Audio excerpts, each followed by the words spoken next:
Hey everyone, my name is Sriraj and today I'm here with a small tutorial on After Effects.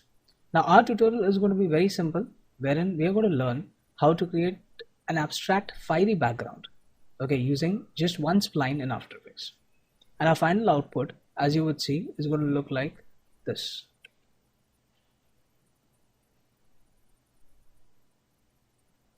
So let's begin. Go to composition, add a new composition. Now my composition size for the day would be 1280 by 720 and I'm going to set my duration as 200 frames and I will name my composition as fiery background. Okay, so I'll hit OK and there we are. Alright, now to begin with our composition, the first thing which I need is I will be needing a spline. So I'll take my pen tool from my toolbar up here. Okay, set my stroke color to something which is a little more orangish because I would prefer something which is a little more vibrant. And I'll just draw a simple curve at the center which goes like this. What I want to do is I want to change the pivot point from here to here. So for that what I'll do is I'll take hold of something called as my pan behind tool, drag and drop it here. Now you realize in some time that why exactly am I doing it. Okay, now the next thing which I want is I would like my layer, the shape layer as a matter of fact, to have an X number of copies. Okay, so for that what I'll do is I'll just uncheck my shape layer. Okay, go to add. Can you see the add thing here? Inside the add I have got a thing called as the repeater. Okay, now the repeater will do exactly as I say, which is what it is going to do is it is going to repeat the same number of shapes. So what I would like to do is I'd like to go inside my repeater, go inside my copies and I will type in 40 as my destination copies. What I would like to do is I would like to converge all of them to a single location. Now it will be impossible for us to do that without having the transform properties inside my repeater. So I'll go inside my transform properties and change my position in such a way they come on the same plane. Cool? Okay. Now what I'll do is very nicely I will try and rotate them till I get all of the curves in a circular shape like this.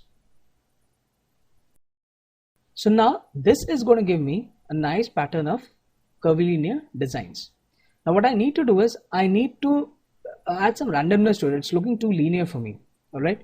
So what I'll do is I'll go inside my repeater scale and I'll just scale it up like this.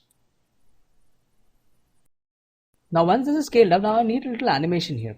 So for this what I'll do is I will go inside my rotation parameter inside my transform repeater and animate my keyframe.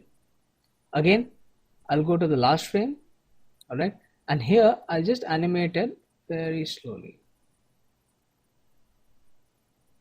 So the resultant animation which I get is a very slow and steady rotation which goes like this.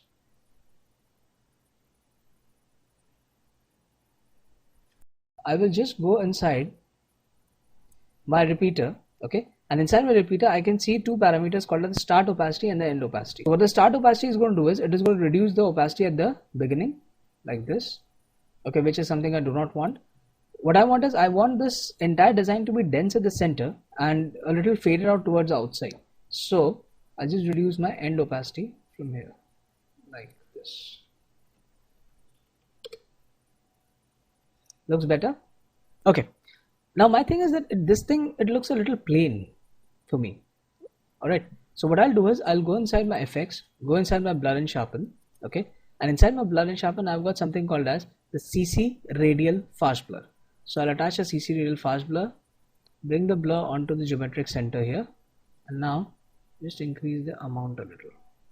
Okay, maybe I will just remove the dashes completely because they don't look that good. Alright, this looks a lot better. So you've got a nice beautiful set of lines which are moving. Again what I'll do is I'll select this, go to the effect panel, go to blur and sharpen, and this time what I'll do is I'll add something called as the CC vector blur.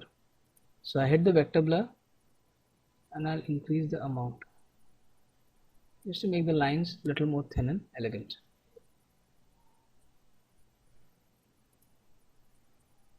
Okay, now as we can see that we've got a nice looking preview thing ready for us. Now I find a lot of empty space here. To fill up the empty space, what I'll do is I'll select this layer and hit Ctrl and D on my keyboard to duplicate it. And this particular layer, what I'll do is I'll just rotate it a little more slightly so that these layers seem to intersect with each other.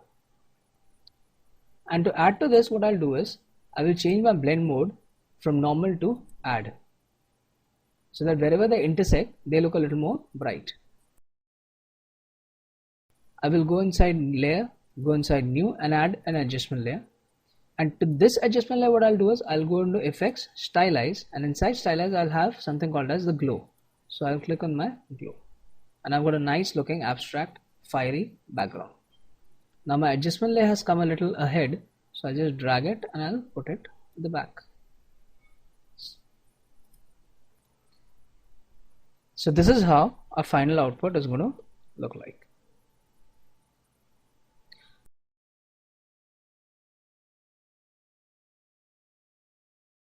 Alright, I really hope that you enjoyed this small tutorial. It's a very quick tutorial. Now it depends on how you want to use this background. You might use it for your presentations, or you might use it for your motion graphics or whatever.